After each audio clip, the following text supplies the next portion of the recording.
A warm welcome to this session on the Paris Peace Call at the Paris Peace Forum. It's a shame that we're not able to meet in person in Paris, which is always such a treat and allows for the fun and informal meetings between panels. But as we all know, health comes first. And so we will discuss the need for online trust and safety safely online. Today, we celebrate the 2-year anniversary of the Paris Peace Call for trust and security. And that trust and security remain crucial ingredients for a stable cyberspace, but they're often easier to agree on in principle than to implement in practice. And the implementation process, next steps, the uptake will be the focus of today's meeting. At the moment, 78 states, 29 public authorities, 353 civil society organizations, and 651 private companies have joined the Paris Peace Call. And the need for protecting people and infrastructure, the internet itself, but also electoral processes is underlined by the daily headlines about hacking attempts, disinformation, or the fragmentation of the global internet. The proliferation of digital arms, theft of corporate and now also vaccine information once again highlights the need for accountability and prevention. An increased focus on the vulnerabilities that may occur in the life cycles of software and digital products, as well as improving cyber hygiene, should help to make societies more resilient vis-à-vis the various attempts to commit crime, to escalate conflict, or to achieve other geopolitical and economic gains through malicious activities using digital means. Now, I'm convinced it will be easier to build that resilience and the needed political support for change when people are aware that the digital is human and that it takes all of society to protect core rights and freedoms, especially now that technology disrupts. For our session and discussion today, we are very pleased to be joined by 4 very esteemed speakers. First, we will hear from Minister Le Drian, the French Minister for Europe and for Foreign Affairs. Then, Ambassador Lauber, who chairs the UN Open-Ended Working Group, will share his thoughts, followed by Ambassador Patriota, chair of the UN Group of Government Experts on Advancing Responsible State Behavior in Cyberspace. And finally, Brad Smith, president of Microsoft, will conclude the round of introductory remarks. They each have 3 minutes, and we will then have approximately 40 minutes for a more interactive discussion between our guest speakers, but also for questions from you, people who are attending online, but we'll be sure to conclude at the hour. Ministre Le Drian, la parole est à vous. Oui, merci, mesdames et messieurs. La crise du Covid-19 qui, dans tous les domaines, agit à la fois comme un révélateur et un accélérateur des mutations à l'œuvre aujourd'hui, aura mis en lumière et accru nos dépendances au numérique. Le format même de cette réunion en témoigne. Avec nos dépendances, le risque est de voir s'accroître les menaces qui pèsent sur nous.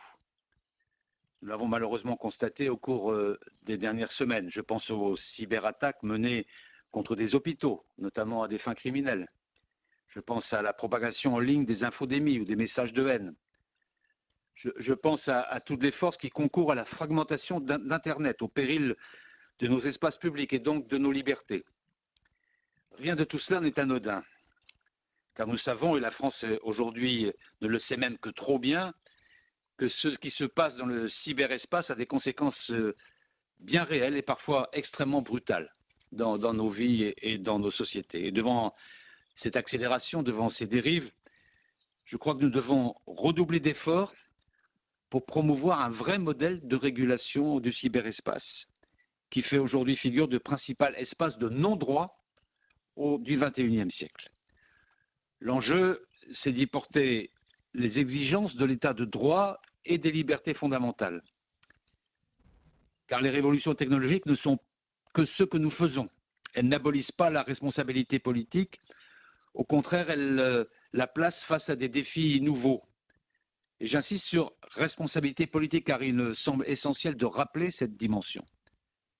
Mais en réalité, il s'agit même d'une responsabilité partagée. Dans le modèle que nous avons à définir, les règles doivent résulter d'un dialogue entre les États, les chercheurs, les acteurs privés et la société civile. C'est une question de légitimité, mais c'est aussi une question d'efficacité. Et cette ambition, c'est bien sûr celle qui a été à l'origine de l'appel de Paris, lancé dans le cadre de ce même forum il y a exactement 2 ans, cela vient d'être rappelé. Aujourd'hui, l'appel rassemble 1 millier de soutiens, ce qui en fait la plus grande initiative multi-acteurs du monde en matière de cybersécurité. C'est dire qu'ensemble, nous pouvons faire une vraie différence. Le cap que nous devons suivre est très clair. Travailler au sein du système multilatéral des Nations Unies à définir un cadre normatif international et à jeter les bases d'une gouvernance du cyberespace. Pourquoi les Nations Unies? Parce qu'il s'agit d'une organisation universelle, c'est donc la seule enceinte où puissent être adoptées des normes applicables à tous. Et le domaine de la cybersécurité ne déroge bien évidemment pas à ce principe. Des travaux importants ont déjà été menés en ce sens, d'abord par le groupe d'experts gouvernementaux depuis plusieurs années, et plus récemment par le groupe de travail à composition non limitée. Ces travaux ont permis des discussions équilibrées, en dépit de profondes divergences. Chaque pays a pu faire entendre sa voix et livrer sa vision. Ils doivent se poursuivre dans le même esprit d'ouverture. Mais il est temps maintenant, nous semble-t-il, de franchir une nouvelle étape en mettant en pratique de manière inclusive, concrète et pragmatique les principes que nous avons dégagés. Pour cela, nous avons besoin d'un nouvel outil qui donne à tous les États les moyens de mettre en œuvre les engagements que nous avons pris collectivement. Afin de mettre en place un tel cadre de long terme, un tel cadre inclusif, la France et 45 États de tous les continents et de toutes les sensibilités ont proposé la création d'un programme d'action pour donner suite aux différents processus en cours. Car la multiplicité des travaux ne doit pas conduire à la dispersion. Et l'objectif de cette initiative, c'est de créer une structure pérenne sous l'égide des Nations Unies qui permette aux États d'atteindre ces objectifs. Cette enceinte aurait également vocation à créer des espaces de rencontre, des espaces de discussion entre les États et les autres acteurs du cyberespace. Ce programme d'action, auquel tous les États qui le souhaitent pourront participer, sera, nous en sommes convaincus, un facteur de stabilité et de paix dans le cyberespace, ce dont nous avons urgemment besoin. Il s'agit en somme, vous l'aurez compris, de donner une traduction institutionnelle concrète dans le cadre du système multilatéral à l'élan que nous avons su impulser en 2018 ensemble. J'espère que nous saurons franchir cette nouvelle étape avec autant de détermination collective que nous en avons mis ensemble à lancer et à faire vivre notre appel de Paris. Je vous remercie de votre attention.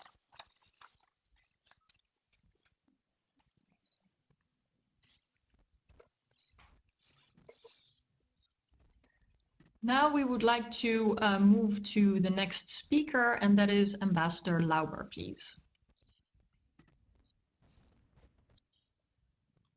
Merci beaucoup, Monsieur le Ministre, Excellences, distingués collègues.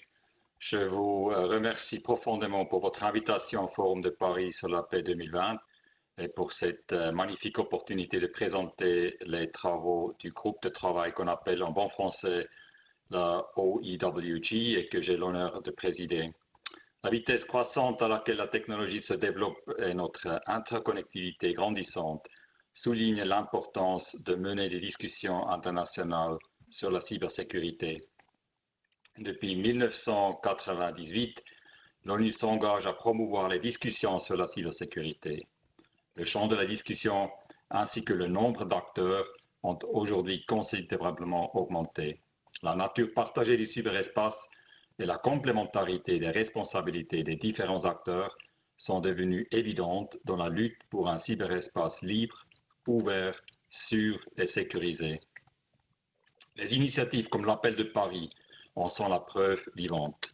Il est donc nécessaire que nous ayons des occasions comme le Forum de Paris sur la paix où nous pouvons nous rassembler, échanger des vues, coordonner nos efforts et apprendre les uns des autres. Si je regarde dans notre ronde virtuelle, je vois des politiciens, des diplomates et le secteur privé, tous engagés dans la question de la cybersécurité et tous attachés à cet objectif commun d'un cyberespace libre, ouvert, sûr et sécurisé. Nous ne parlons peut-être pas toujours la même langue, mais nous pouvons certainement apprendre à travailler ensemble et à produire des résultats pour nous assurer que la technologie sert le bien de l'humanité. Je suis donc très reconnaissant et heureux de pouvoir m'entretenir avec vous aujourd'hui. Merci beaucoup. Thank you, Ambassador. Then over to Ambassador Patriota, please. Well, thank you very much. It's an honor to be here. So I would like to say hello to the Minister, Excellencies, ladies and gentlemen. I think it's of great significance the fact that the Paris Peace Forum was established 100 years after the armistice from World War I. At the time, I know that President Macron and also Secretary General Guterres and other high-level figures, they mentioned the fact that the world is now undergoing and facing new types and new forms of threats. And one of the culprits that they pointed out towards was this increasing vulnerability or exposure of modern society to the cyberspace. Everything now is digital, everything is cyber, and I think we have to learn how to behave responsibly in this new medium and how to protect our core interests in every aspect and to promote peace and security. So this process has been under discussion since 1998 at the UN at the multilateral level. We've had so far 6 GGEs, and I chair GGE number 6 currently on the go. So these GGEs are a group of governmental experts, and they're one of the venues within the UN where experts in their specialized capacity, individual capacity, but they're appointed by states where they can exchange views and try to further develop a common understanding as regarding responsible state behavior in cyberspace. The context is the first committee of the General Assembly, so it's a peace and security perspective. We're concerned about uses of cyberspace that can threaten the peace and threaten states' security. But having said that, I think it's important to realize that 3 GGEs managed to produce consensus outcomes. These outcomes, in my view, are extremely important, though they are of a voluntary nature. They've been taken on board by many countries nationally. They have been taken into account regionally, regional bodies, and they have also been factored into several types of initiative. And one of them is the Paris Call. So it's very satisfying to see how the Paris Call further develops many of the norms, for example, that were built and agreed to within the context of UN GGEs. Hopefully, in this 6th GGE, we are able of achieving agreement towards a new layer of common understanding regarding the norms of responsible behavior of states themselves and regarding all actions required for their thorough and prompt implementation universally. And I think this requires a discussion on confidence building, and we should increase and make it even more easier to implement by states and to provide to states also the capacity necessary for these new challenges.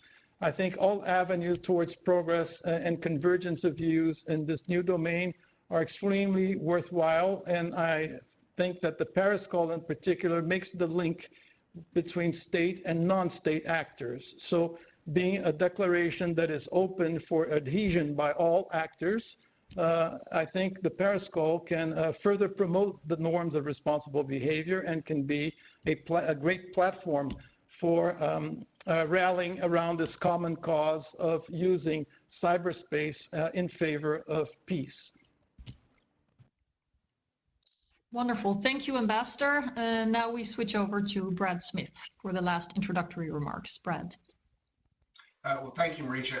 Let me just build on a couple of things that have been said. I do think it's good to start perhaps by reflecting on what brought the world community together in Paris 2 years ago. And as you just heard, it was the centennial of the armistice that ended a war that was supposed to end all wars.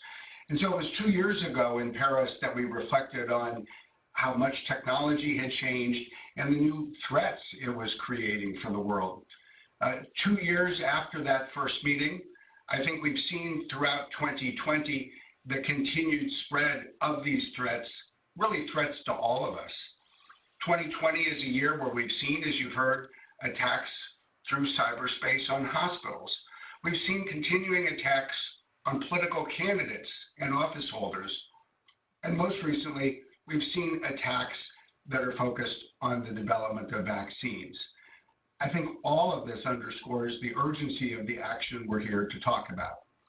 I think the second thing that was really apparent in Paris 2 years ago is also even clearer today. Cyberspace is in some ways different from the traditional planes of war. Unlike, say, land or sea or air, cyberspace really consists of a combination of assets, some owned by the public sector, some owned by the private sector. Certainly when we're talking about data centers or cables, we're talking about assets that are owned and operated by technology companies. But ultimately, when we're talking about attacks on computers, on laptops, on phones, we're actually talking about assets that are owned and operated and controlled by each and every one of us.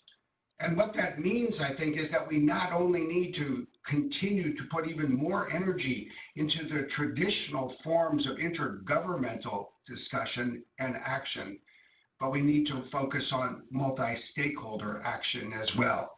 And I think that is so clear in the conversation that we have the opportunity to have today. With the French call and the program of action, I think there is an opportunity in the year ahead to not just accelerate, but bring together the important work that's been taking place in the UNGG and the OEWG. I don't see any path forward to success without more progress among the governments of the world. And I say this at a time when I'm more optimistic about the leadership of my own government, the United States government, as we look to the new administration and the 4 years ahead. And at the same time, I think we need to continue to build on the multi-stakeholder progress we've started. We need to continue to broaden the community that now has more than 1,000 signatories to the Paris call. And we can talk today about how to turn that into not just new norms, but practical action as well. So I look forward to the conversation. Thank you very much. Indeed, we're going to try to shift our focus really from the principles and all the processes that you have spelled out so clearly in your introductions to what's next, what are the priorities, and how can we turn them into action. So turning back to Minister Le Drian, and also wanted to explicitly thank you for the French leadership in this process. I would like to ask you, what will be the priority areas of the Paris call in the upcoming months, and how can the Paris call community of all those stakeholders that have now signed on contribute to its uptake and its impact?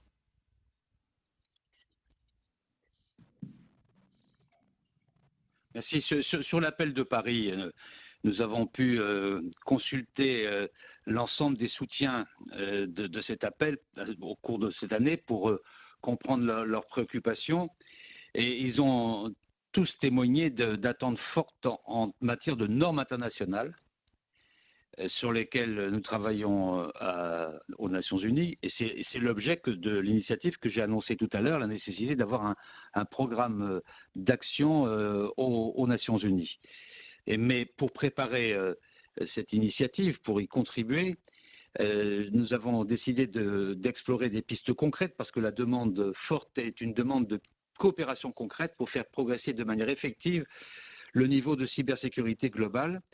Et nous allons lancer au sein de l'ensemble des acteurs de l'appel de Paris 6 groupes de travail pour mettre en place des projets, des solutions qui serviront à tous.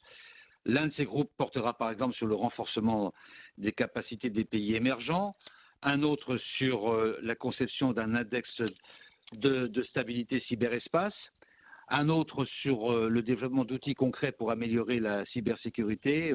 Tout cela, la cybersécurité des soutiens de l'appel, tout cela grâce à la mobilisation de l'ensemble des acteurs et aux manifestations d'intérêt que nous avons reçues de très nombreux soutiens qui sont très désireux d'activer l'état d'esprit de l'appel de Paris. Voilà ce que nous allons faire dans l'immédiat. Les groupes de travail dans l'ensemble de la constellation de l'appel de Paris et la proposition d'un programme d'action au niveau des Nations Unies.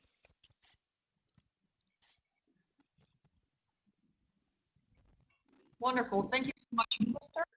Now switching back to Brad Smith and beyond the working groups that the ministers just laid out, how can supporters, the different stakeholders that are committed to the goals of the Paris Call, cooperate on concrete initiatives to improve the overall cybersecurity level? Well, I think it's an excellent question, and I think it starts with our continuing to share more information about the threats that we're seeing. Because I do think, as you said at the outset, Richa, the key to this is accountability, and there will only be accountability if there is the kind of information sharing that can enable governments to assess what's happening and then hold other governments, the nation states that are violating these norms, accountable. I think in the world today, many of us who work in the technology sector have access to information because we see the threats taking place on our platforms. So I think that's one step.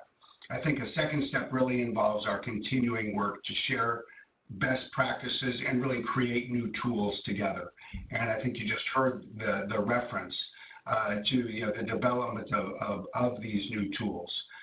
And I think any day that we can figure out how we can strengthen our defenses is a better day for all of us.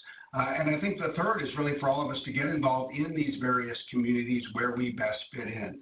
I think this is always a good opportunity to reflect on the different roles that we play.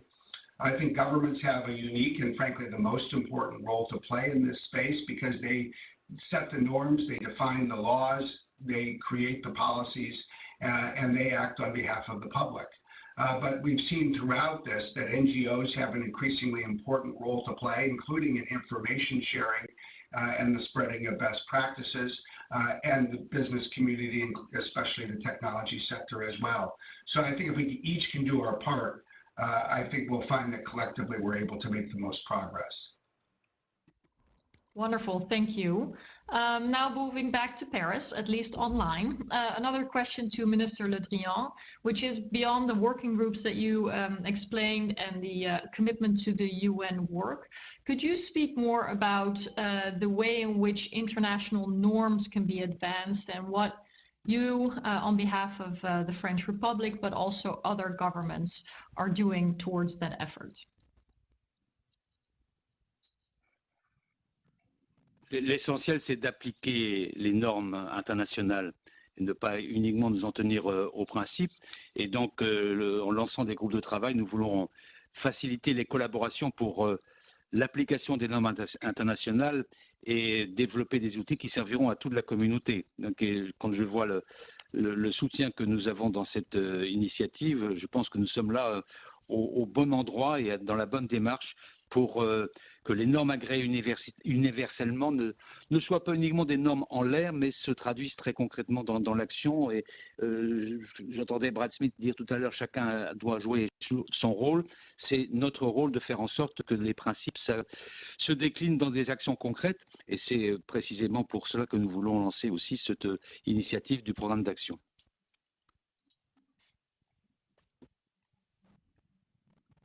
Wonderful, thank you, Minister. Then to Ambassadors Lauber and Patriota, and I hope you can complement each other in the answers. It would be wonderful if you could shed light on the role of the United Nations regarding trust and security in cyberspace and the respective fora that you chair. So the GGE meetings, the open-ended working group meetings, and how they have contributed with regard to defining norms and responsible behavior, but also the state of play. Where are the GGE and the open-ended working group negotiations at this moment in time. And what everybody always wants to know is where are the results that we may expect. So I'll give you time to reflect on your roles, to exchange some thoughts, and then we'll come back for more questions. Merci beaucoup. Vous voyez, l'Assemblée générale des Nations Unies reste, après 75 ans, l'organisation est le seul lieu de rencontre et échange à caractère universel, et je dis ça avec tout le respect pour ce forum de Paris et l'appel de Paris. C'est quand même qu'à l'Assemblée générale que les 193 États membres des Nations Unies se réunissent au même niveau pour examiner les défis et opportunités auxquels font face leurs populations et pour développer des solutions communes. En ce qui concerne la confiance et la sécurité dans le cyberespace, l'un des rôles prioritaires des Nations Unies est donc de fournir le cadre qui inclut les États membres et de leur offrir l'occasion d'échanger des vues sur ce sujet qui nous concerne tous. Et voilà, notre groupe de travail à composition non limitée, l'OEWG, qui a été créé en décembre 2018, pour la première fois, ce groupe réunit maintenant tous les États membres de l'ONU autour d'une table pour discuter de la cybersécurité. Notre mandat, c'est d'élaborer un rapport sur les résultats de nos discussions avec des recommandations spécifiques sur la voie à suivre pour la cybersécurité mondiale autour de 5 points d'agenda. Numéro 1, les normes, règles et principes de comportement responsables des États dans le cyberespace. 2, les interprétations communes de l'application du droit international dans le cyberespace. 3, les mesures de confiance. Point 4, mesures de renforcement des capacités.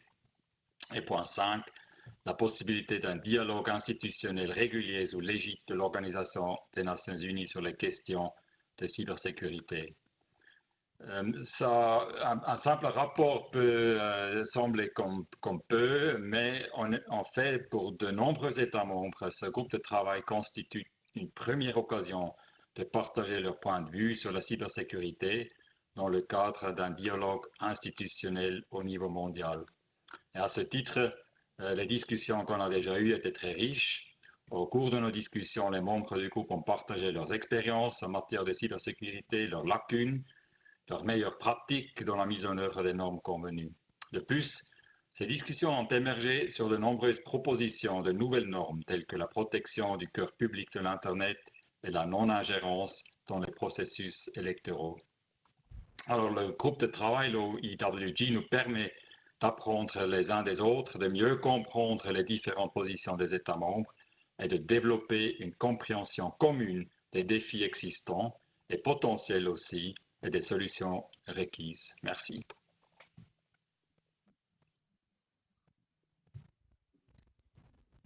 Thank you. Ambassador Patriota, anything to add to that?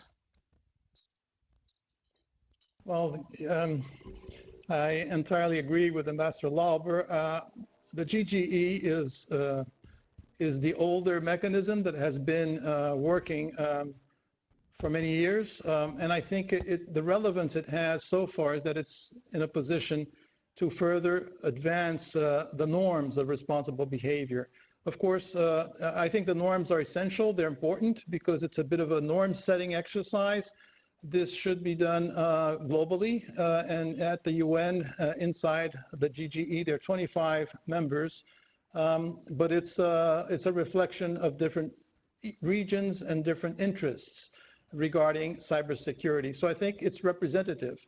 And if we can get these experts together and generate additional agreements on what the norms mean, their value, how they can be better implemented, and also strengthen our resolve regarding these confidence building measures and also our efforts towards capacity building so that every country can be in a position to implement the norms nationally or through regional mechanisms and internationally. I think we're providing the world with an important baseline to work with.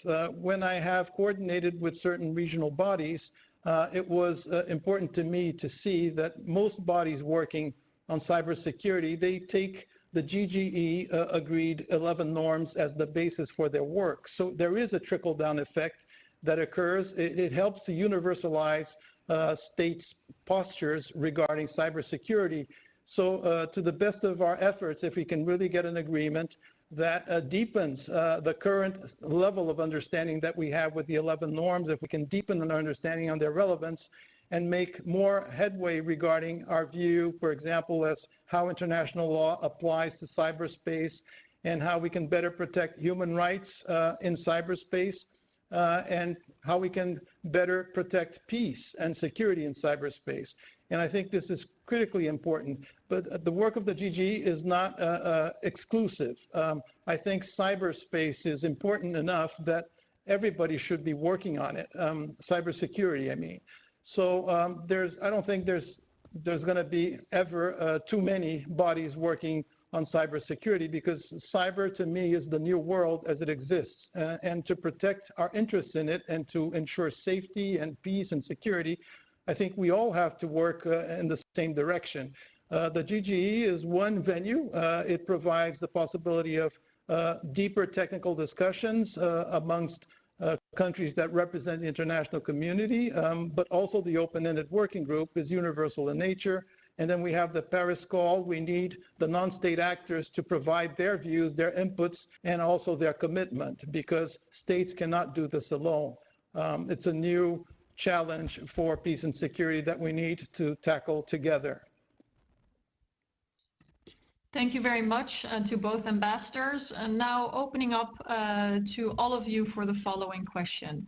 Not only is it a great anniversary for the Paris Peace Call, but there is another important anniversary, that of the United Nations. We've talked about the specific processes a little bit, but it's also been clear that the UN is looking at stepping up its role as a convening platform for dialogue and solutions for the digital world and for people as they interact with technology, to achieve the Sustainable Development Goals, to achieve more inclusiveness, respect for human rights, the prevention of conflict and proliferation, but also the preservation of peace and security.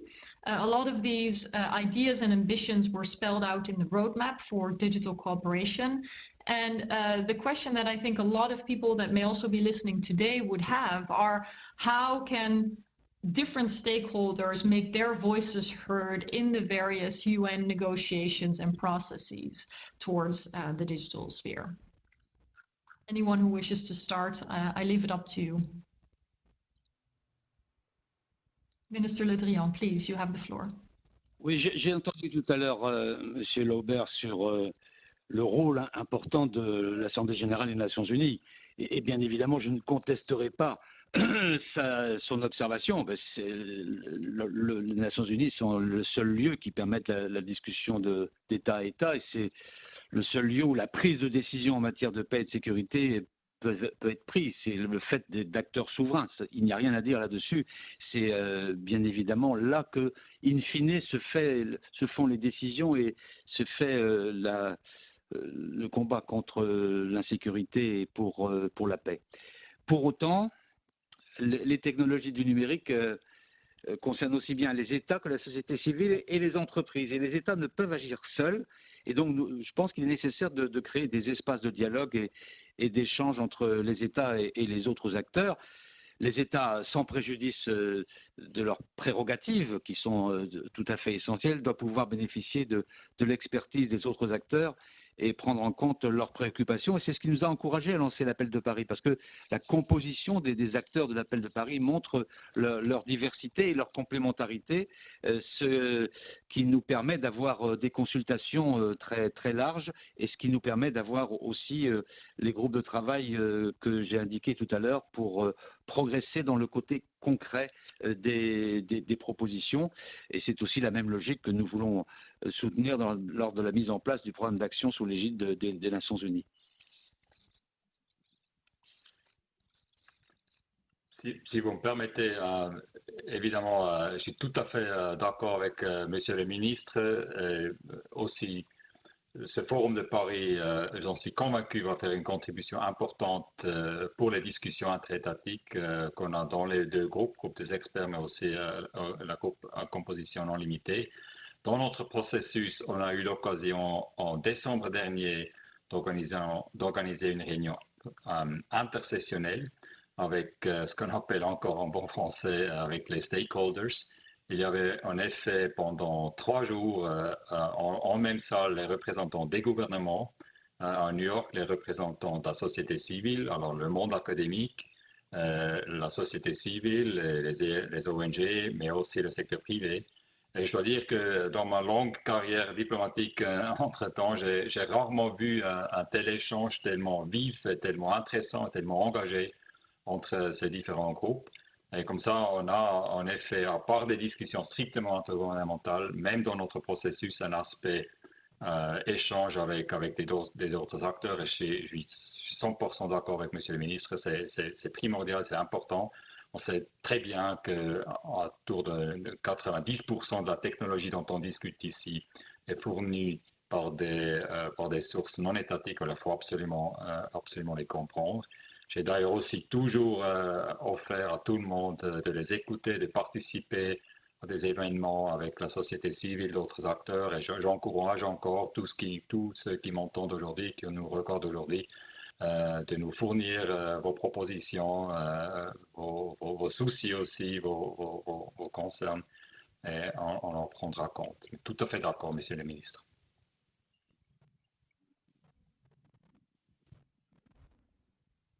Brad. Yeah, thank you. I would say 2 things. I mean, first, there is no substitute for the importance or the success of the work at the United Nations. And I think it's right that we should use the 75th anniversary of the United Nations to redouble our support for the critical work that's taking place in the GGE, in the OEWG, in the opportunity to strengthen this kind of collaboration through the French government's program of action. I think that's the only fully successful path to address the kinds of issues that we're talking about today. But I think that this year also really illustrates the importance of additional action that can complement what happens at the United Nations. It's, I think, an interesting and insightful, perhaps even slightly ironic coincidence that, here we are in the year 2020, and when we think back to what happened a century ago in Paris, where the armistice ended in the war in 1918, it was also a year when there was a pandemic sweeping around the world, the great influenza of 1918. So here we find ourselves in the year 2020, and I think it's interesting to think about what the Paris Call itself has done to mobilize the broader types of action that we need. Because we've had this additional mechanism and because we've had the Paris community, there have been more than 65 companies, groups, and healthcare organizations that have come together not only to endorse the norms in the Paris Call, which of course reinforce the norms that the GGE has developed over time, but to find additional ways to put that into practical action. And I think it's interesting to reflect upon these 65 signatories from the healthcare sector. In some cases, they're companies, in some of the world-leading pharmaceutical companies, a company like Merck that has been focused on a vaccine. In other instances, it is important parts of government, but the parts of government that, of course, are focused on healthcare, like Ireland's Public Health Agency, like Poland's National Institute of Public Health. In some cases, it's hospitals, like the Metropolitan Hospital of Ecuador. So we see the ability to bring more people together to take practical steps. And the final thing I would note is because we do have this multi-stakeholder approach, we can continue to broaden it further. One of the things that we at Microsoft are doing, for example, is now working through a global forum for cyber expertise to create efforts in Africa to help advance capacity building across the African continent. So I just think this underscores how progress in this space really requires all of these things, but increasingly all of these things to connect and come together. Thank you, and thank you also for referencing the historic parallels, right? They say that history doesn't repeat, but it rhymes, and I think sometimes it's remarkable how much so. going back to Minister Le Drian, as Brad Smith mentioned, the program of action. Minister, would you be able to share more about what advantage could be coming from moving towards a more permanent format, such as a program of actions, and how it would build on the acquis of the past? L'idée n'est pas du tout de remettre en cause ce qui s'est passé à la fois dans le groupe GGE ou dans le groupe OEWG. Les avancées objectives ont été importantes et je veux saluer l'action des deux présidents, M. Lauber et M. Patriota, sur le travail qui a été mené au cours des derniers mois dans leurs différents groupes. Je pense que maintenant, il est opportun de passer à un format de discussion unique qui puisse prendre en compte tout ce qui a été fait précédemment, qui puisse s'appuyer sur les acquis des travaux qui ont été effectués, qui puisse se tracer dans la continuité de ce qui a été engagé, mais dans un lieu unique. C'est pourquoi nous présentons ce programme d'action qui est soutenu par 45 autres États du monde entier, que ce soit les pays de l'Union européenne, mais aussi l'Égypte, le Liban, le Canada, le Royaume-Uni, l'Équateur, le Japon, Singapour. Ce projet a beaucoup de soutien, beaucoup de parrainage pour nous permettre de passer à une étape nouvelle qui soit cohérente avec tout ce qu'on a fait les uns et les autres, y compris évidemment avec ce qui se passe au sein de l'appel de Paris. Mais cela veut dire deux choses pour nous. D'une part, que les États ressentent le besoin de créer ce format nouveau et que d'autre part, nous soyons à même d'agir de manière régulière et de trouver un consensus au niveau international. Je pense que c'est possible. Peut-être qu'auparavant, ça ne l'était pas. Mais la dynamique de l'appel de Paris, d'une part, le travail qui a été effectué dans les groupes présidés par monsieur Lauber et M. Patriota, d'autre part, nous permettent, à mon sens, de progresser pour que nous ayons cette réflexion dans ce programme d'action et que ça puisse aboutir à des propositions concrètes et rester dans le cadre des Nations Unies.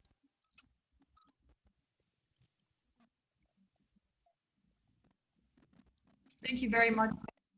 We are now moving to the questions from the audience. So anyone listening who wishes to address a question, what an opportunity to directly talk to these ambassadors, the minister and president of Microsoft. A question that already came in is for Ambassador Lauber. Switzerland hosted the first segment of the World Summit on Information Society.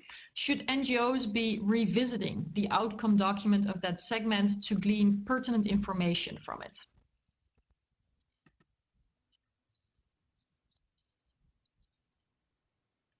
This one was for Ambassador Lauber, please. Pardon, vous m'entendez? C'est bon. Ouais, le premier forum avait un agenda plus large que juste la cybersécurité.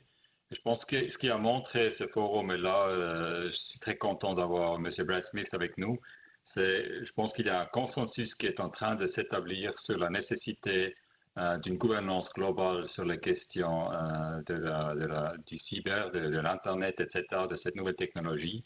Parce que pendant longtemps, la conviction était qu'il faut laisser la liberté totale à ce développement technologique. Et aujourd'hui, on se rend compte, je pense, dans tous les groupes, gouvernements, non gouvernementaux, secteur privé, qu'il faut quand même une certaine gouvernance. Et ce mouvement, cette conviction, a trouvé son expression lors de ce forum en Suisse, à Genève. Ça va continuer, et puis tous nos efforts s'insèrent un peu dans cette dynamique, et je suis sûr qu'on verra des progrès autour de ces questions bientôt. Merci.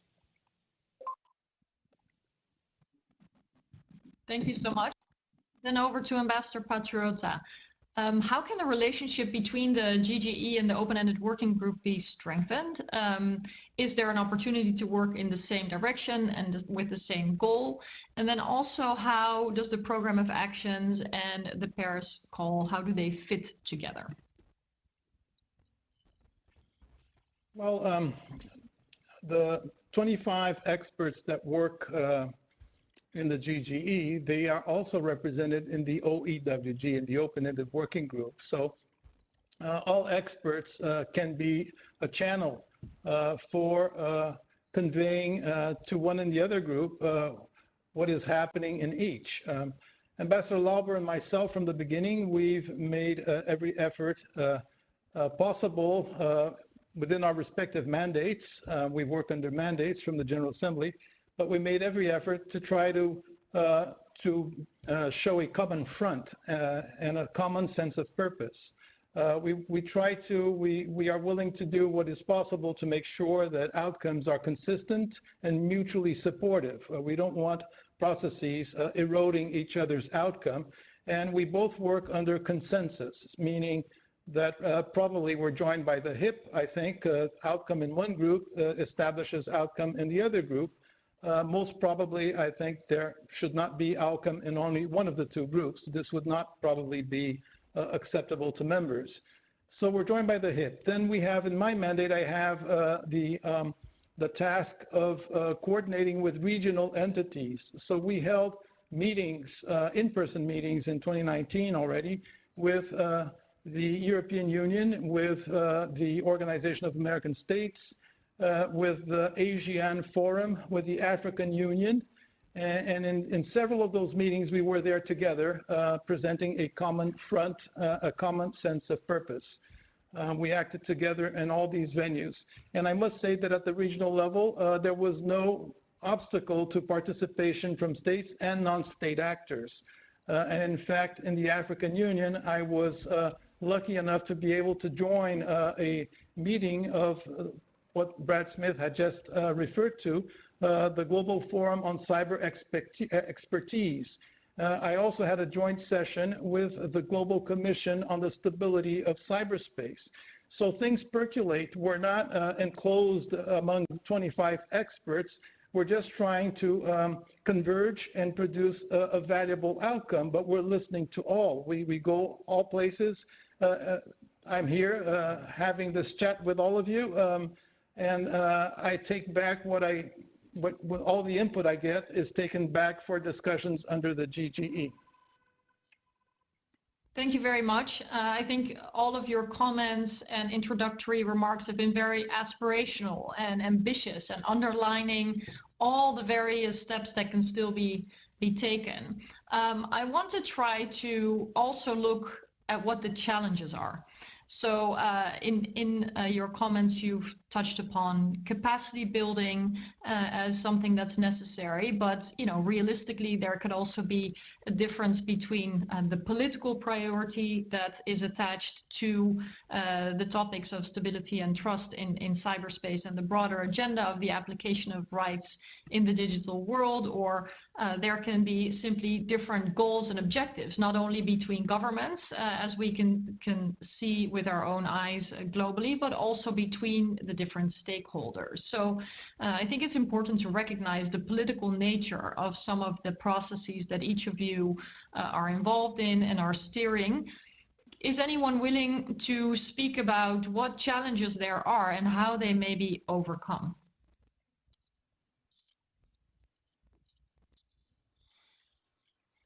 Brad, that would be great. Thank you. Well, let me start with one. I just think it's very difficult to solve a problem if we don't do a good job of talking about it. And I think in cyberspace today, one of the challenges is that the nature of the threat continues to evolve so rapidly. And I think oftentimes those of us who have the most expertise and who have the most information, whether we be in the private sector or equally or really more importantly in governments, too often keep this information to ourselves. And I don't think we have enough ways to share this information together or to really share it with the public. And when I just step back and I look at what's happening, what really concerns me is first, this extraordinary explosion in criminal activity, especially over the last year, using ransomware to basically take down hospitals, schools, public authorities, municipalities, private institutions around the world.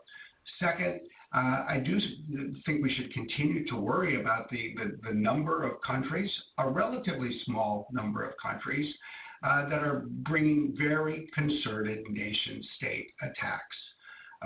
And we're seeing these, I think, grow potentially more serious, especially when we consider what I would almost worry about is the development of the decade ahead, which is the ability to amass large data sets of people's personal information with the ability to weaponize it through artificial intelligence. And third, I worry about some parts of the world where I see this blurring of lines between governments and the private sector, where you see either criminal groups or even private companies that are basically becoming the cyber arms merchants of the world, selling to anyone who is willing to buy it. So, one thing I would say is we all can do more. And I speak for myself, for my company, for our industry, in saying we all need to do more in sharing this information. And then we need to continue to really have this broader conversation with the public so the public is better informed as well. Yeah, thank you for that. I actually fully agree. And I think that one of the challenges that anyone who works in this field may experience is that on the one hand, there's a need for very detailed expertise on how the technology works and to constantly, stay up to speed with all the developments in terms of innovations, but also the malign uses, the new ways in which criminals or state actors behave and the new ways in which stability can be eroded. But the risk might be that because it's so technical that people like, let's say, my neighbor do not feel like the digital or the cyber aspects are relevant for their lives. And so what I see as a challenge as well as an opportunity in this space is to humanize the digital. And by focusing on human stories, almost each of you have mentioned the very, very cynical and invasive attacks on hospitals, right? Ransomware attacks, the compromise of systems, the theft of intellectual property, especially now that vaccine information around COVID-19 is such a wanted formula. These kinds of attacks have real world human harm. There have been patients sent away at hospitals. And I feel like if we can each play a role in reaching those people who may never think about internet governance, who may not know that there's a governmental group of experts or an open-ended working group, who may not know what a ransomware attack is and may not have an interest in knowing, but who do care about their own safety and the well-being of communities in a more sort of interpersonal way. My sense is that that could bridge an extraordinary gap, and I hope that we can each try to widen the circles in which we engage people, not only from that multi-stakeholder model idea, which has become jargon in and of itself, but really to muster the necessary human support to advance this agenda forward and for people to take their own responsibilities, frankly. We are running up to the end of this session. So I just wanted to look at the speakers before we conclude to see if anyone has any final thoughts. One question just came in as well, but I want to make sure that you each have an opportunity to reflect on everything you've heard from each other, maybe things that I have not been able to bring up in the questions or that the audience didn't raise, but that you still would like to share with all those people that are watching us online. Is anyone interested in sharing final thoughts? Otherwise, I can put in... Oh, Minister Le Drian, please. J'ai bien entendu tout à l'heure plusieurs intervenants, M. Laubert, en particulier souhaiter que l'on renforce la gouvernance globale. J'ai entendu aussi la nécessité de renforcer la cohérence de l'un ou de l'autre, et je pense que c'est ça notre rendez-vous. Et si nous avons pris les initiatives peut-être un peu fortes, y compris le programme d'action que nous proposons aujourd'hui, c'est précisément pour aboutir à ce résultat et faire en sorte que nous puissions à la fois développer nos capacités collectives et individuelles, mais aussi faire en sorte de porter assistance aux États qui n'ont pas le niveau de technologique correspondant à ceux qui sont les plus avancés, et aussi faire en sorte que nous puissions faire coopérer nos experts dans un seul but, qui est d'assurer la sécurité du cyberespace, ce que nous voulons tous, mais ce que nous devons faire de manière concrète et collectivement volontaire. Excellent. A very important point, the capacity building indeed. Anyone else for final thoughts?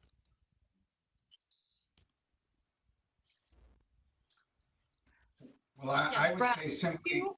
yeah, I would say And simply, another question came in for you, so let me squeeze it in so you can fold it into your final answer. Apologies, it's still ongoing. So the question is that you have called world leaders to take action to enforce the law when it comes to protection of healthcare facilities against cyber attacks.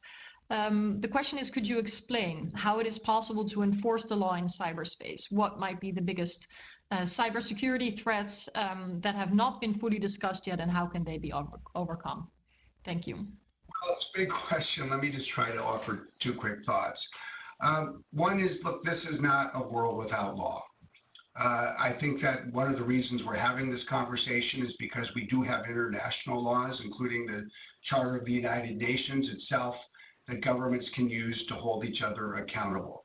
We have norms that have grown to complement these traditional laws, and that's one of the things that the GGE has been doing so importantly for so long, and it's what the governments of the world are doing through both the OEWG and the GGE, and now the opportunity to do that together. There are many domestic laws around the world, and that's one of the things that we find. We have a digital crimes unit that itself brings legal cases to not just try to hold individuals accountable, but oftentimes to disrupt these attacks. Because it turns out that when there are attacks launched through cyberspace, they're always launched from a computer somewhere. And those computers are always in the real world. And so once we're able to identify where those computers reside, we're typically able to work with governments, go to courts, and get the control of those computers transferred so that those kinds of attacks are brought to an end. So despite all of the challenges that we do have real steps that we can take to be effective to continue to enforce the law.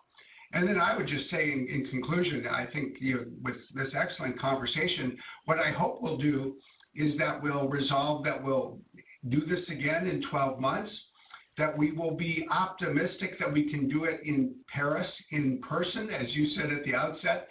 That's always one of the world's best places to meet. And I think we should ask ourselves to do something I always ask all the time. Let's see if we can make at least 12 months of progress in the year ahead. If we can get together in a year and look back and say that we made at least 12 months of progress, especially during a pandemic, I think that would be something that we should be proud of, and it's something that will serve the world well. Thank you so much. Yeah, we all really look forward to meeting again in person. I just wanted to see whether Ambassadors Lauder or Patriota have anything to say, and then we conclude, unfortunately. Well, Merci beaucoup. J'aimerais juste profiter de l'occasion. Je suis encouragé par cette rencontre, par cet échange, parce que ça montre qu'en venant de différents mondes, politiques, diplomatiques, secteur privé, on a quand même, je pense, un objectif unique, vraiment d'améliorer la situation, de profiter de ce qui est du positif avec cette technologie, mais aussi de faire face aux défis. Et avec cette coopération entre ces différents secteurs, je reste très optimiste qu'on arrivera à avoir des bons résultats avec nos processus, les uns avec les autres. Merci beaucoup encore.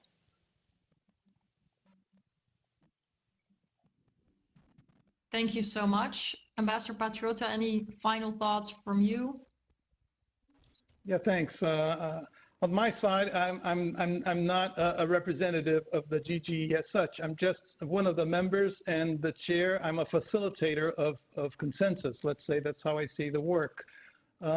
But I agree with Brad Smith. I think that if we can look back 12 months from now and see that we made good progress, I think that will have been incredibly significant. The task is relevant. The importance of this will only grow. And I think more and more people will realize how important achieving, a global understanding as to what can be done to reduce threats and to protect us all from the cyber threats and attacks and offensive and malicious use of cyberspace. I think, the issue will become more and more a generalized discussion amongst us all. But hopefully the GGE can produce useful outcome within the context of this current session. Wonderful. Thank you all, Minister Le Drian, Ambassadors Lauber and Patriota and Brad Smith, for your thoughtful comments, for your leadership, and for your energy to pull this very important process forward in your respective roles. This concludes our session, but almost the Paris Peace Forum as well. So you're all invited to move to another space online to enjoy the closing session. And I truly hope that we will be able to meet again in person in Paris next year for the continuation of this important process. Thank you so much. Thank you. Thank you.